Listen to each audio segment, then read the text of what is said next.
तो आपने तो सुना ही होगा कि अगले वीडियो में सिद्धार्थ अंकिता से अपने मन में ही प्यार कर बैठता, लेकिन उसकी जीवन या उसकी कहानियों के बारे में या उसकी विचारों को नहीं समझता है, फिर भी उससे अपना दिल दे बैठता है।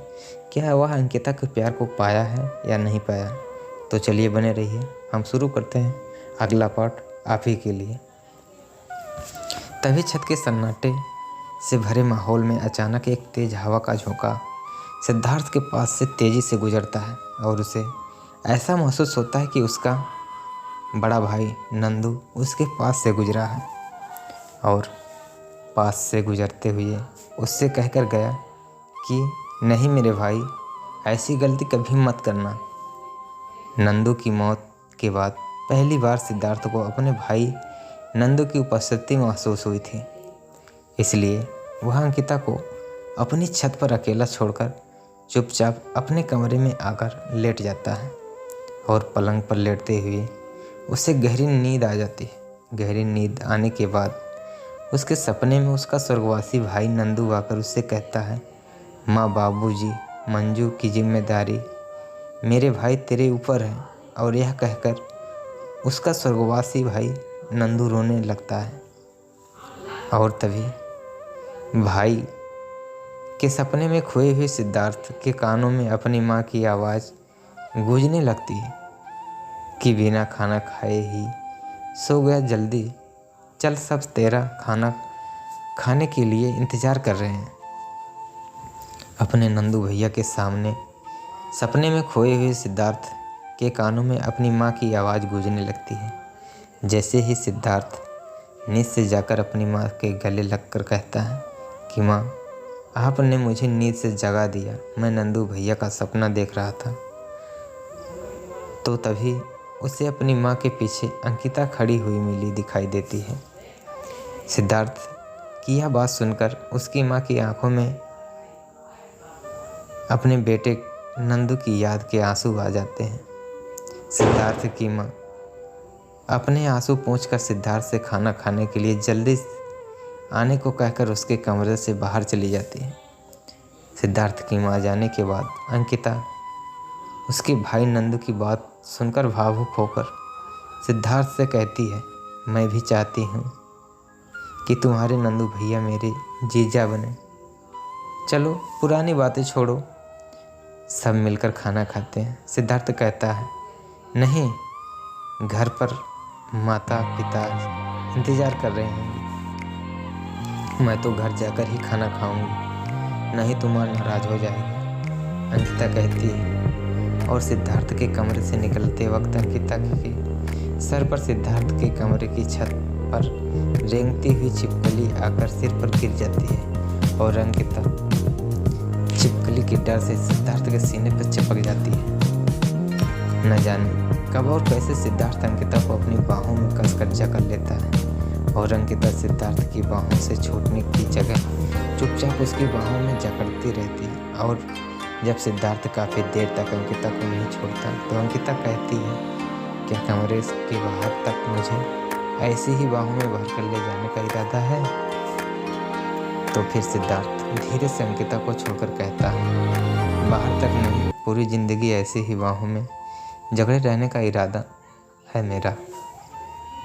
अंकिता सिद्धार्थ को कुछ भी जवाब नहीं दिए बिना अपने घर चली जाती है। माँ, बाबूजी, बहन मंजू के साथ खाना खाते हुए सिद्धार्थ अपने मन में सोचता रहता है कि अंकिता कह रही थी कि मैं नंदू भैया को अपना जीजा बनाने में बहुत खुश थी, और जब अंकिता को मैंने अपनी बाहों में भरा तो तभी उसने मेरा विरोध नहीं किया। शायद अंकिता को भी मुझसे प्यार हो गया है। इसलिए सिद्धार्थ अंकिता को अपने घर की छत पर चढ़ते हुए फ़ोन करके कहता है कि मुझे तुमसे इशारों में कुछ कहना है और तुम्हें समझ कर मुझे अपनी छत पर खड़े होकर फ़ोन पर जवाब देना। अंकिता से फ़ोन पर बातें करते हुए सिद्धार्थ अपने घर की छत पर पहुंच जाता है। चांदनी रात ऊपर से पारिजात के फूल की खुशबू से पूरी छत महक रही थी। गुलाबी ठंड तुलसी के नीचे जलता हुआ दीपक बहुत खूबसूरत वातावरण के सामने उसकी प्रेमिका अंकिता अपनी छत पर खड़े होकर ऐसी लग रही थी कि जैसे कोई अप्सरा या परी उससे मिलने का इंतजार कर रही हो। और जैसे ही सिद्धार्थ इस खूबसूरत माहौल में अंकिता की तरफ अपने प्यार का इजहार करने के लिए इशारा करने वाला होता है कि मैं तुमसे प्यार करता हूँ, तभी वही हवा का झोंका उसके कानों के पास से कहता हुआ गुजर जाता है कि मेरा कहना मान ले मेरे भाई। और उसी समय सिद्धार्थ के सर में बहुत तेज दर्द होने लगता है। इसलिए अंकिता को गुड नाइट का इशारा करके वह तुरंत अपनी छत से अपने कमरे में जाकर पलंग पर लेट जाता है।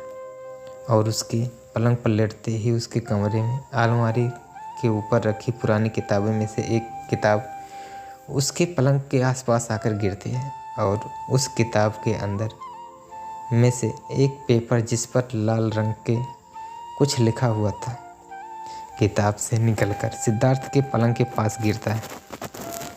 सिद्धार्थ उस पेपर को उठाकर पढ़ता है और वह उसे नंदू भैया का खून से लिखा हुआ अंकिता की बहन सीमा के लिए प्रेम पत्र था। उस प्रेम पत्र में लिखा था कि मैंने आपके दुपट्टे को पकड़कर चुम्बन करके तो उसे अपना दुपट्टा ही गंगा नदी में फेंक दिया।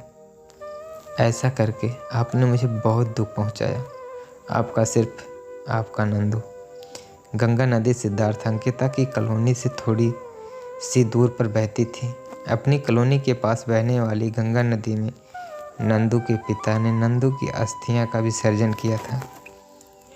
सिद्धार्थ की माँ जब अपने बड़े बेटे नंदू की याद आती है तो वह अपनी छत पर बैठकर खड़े होकर घंटों बहती गंगा मैया को देखती रहती है। इस वजह से सिद्धार्थ के पिता की बड़ी बहन और खुद सिद्धार्थ अपनी माँ को छत पर अकेले ही नहीं जाने देते,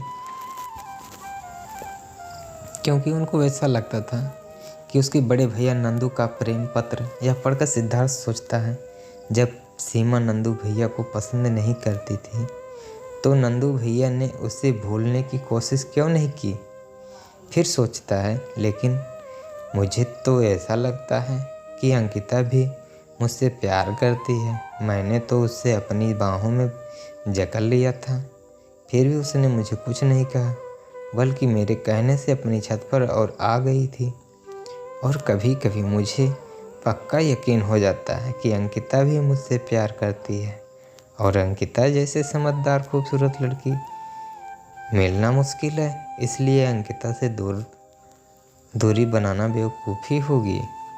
और यह बात सोचते हुए सिद्धार्थ सो जाता है। लेकिन अपने घर अंकिता को भी नींद नहीं आ रही थी, क्योंकि उसे कुछ दिनों से सिद्धार्थ का रूप बदला सा लग रहा था।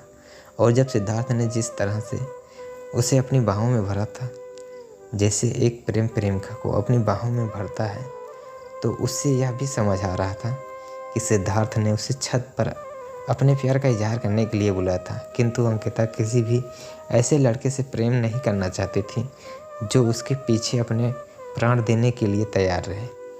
ऐसे लड़कों पर उसे प्यार नहीं बल्कि दया और तरस आता है, क्योंकि समझदार तुलसी झुलसी शादी के बाद कभी भी झगड़ा हुआ तो तलाक देने की नौबत आ गई तो सिद्धार्थ उसकी अपनी जान भी दे देगा।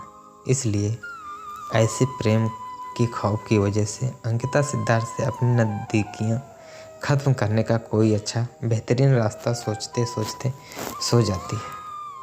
और सुबह उठते ही सिद्धार्थ को अंकिता के साथ प्रेम करने का खौफ भी होने लगता है। उसे अपने माँ बाप बहन को देखकर उस पर बहुत ज़्यादा तरस आता है, क्योंकि वह उस प्रेम की खौफनाक डगर पर चल रहा था जिस पर चलकर उसके बड़े भाई नंदू ने भी पूरे परिवार को अपनी जान देकर जीवन भर का दुख दिया था। उसे अपने घर पर और अपनी बेवकूफ़ी पर उसने उस रात अंकिता को अपनी बाहों में भरकर उसे छत पर बुलाकर बहुत गुस्सा आता है। और उसी समय उसे अपने घर अंकिता की आवाज़ सुनाई देती है। अंकिता उसकी बड़ी बहन मंजू से मिलने के बहाने सिद्धार्थ को बताने आई थी कि वह अपनी बहन सीमा की ससुराल इस बार दीपावली मनाने जा रही है और सीमा की ससुराल के पास ही विक्रम की बड़ी बहन ने नई कोठी खरीदी है। अंकिता उसको दोनों बातों से गहरी चोट पहुंचाना चाहती थी। पहली बार दीपावली उसे उसके बिना मनानी पड़ेगी।